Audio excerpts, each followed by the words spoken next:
1,588. Wadi Moses, NP 1,480. The candidate wa LC5 Mukono District neetabye mu kalulu kano era nakawangudde kubanga nina declaration forms era nazigasse kyovudde olaba nti returning officer bw'alangiridde ekyalibadde ekyange n'akiwa omulala tukigaanye era akizzeemu paka kati kubanga amanyi tulina Bwino, manyi bulungi opponent wange ne Bwino tamulina, talina na forms, talina na declaration forms.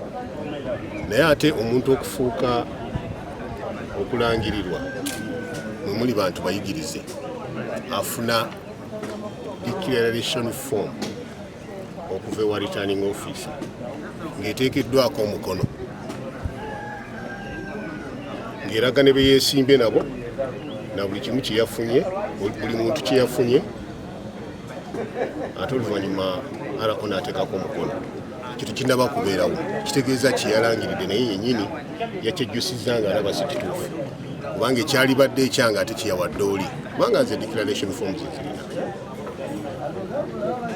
N'olwekyo tuli wano tulindiridde okutulangirira ningiridde Victoria yange akalulu nakanoonyeza district yonna.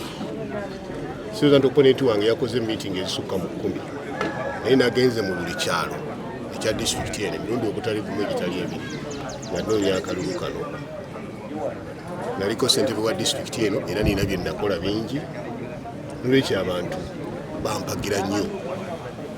Kale nno njagadde okiriyalinga air nti kati baagadde okulaga ffe tulina bye tuvuluga ate nga tuli genuine, ffe tulinda Victoria era tugimanyi n'obuwanguzi bwaffe obwa buli station tubulina.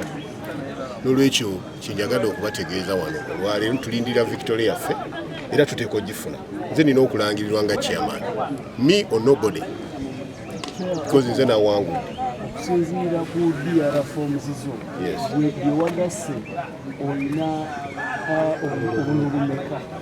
N'obululu 5,5226 obululu bwange. Having added up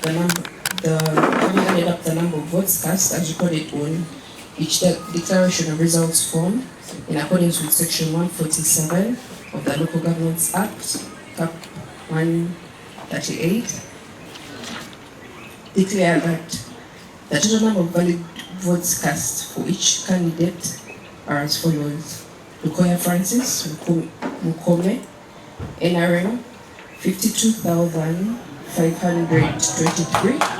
Wenda Johnson Senyonga, NUP 52,105.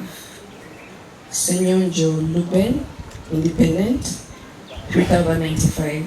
Accordingly, the returning officer from Mukono Electoral District, in accordance with Section 147 of the Local Governments Act, Cap 138, I declare Lukoya Francis Mukome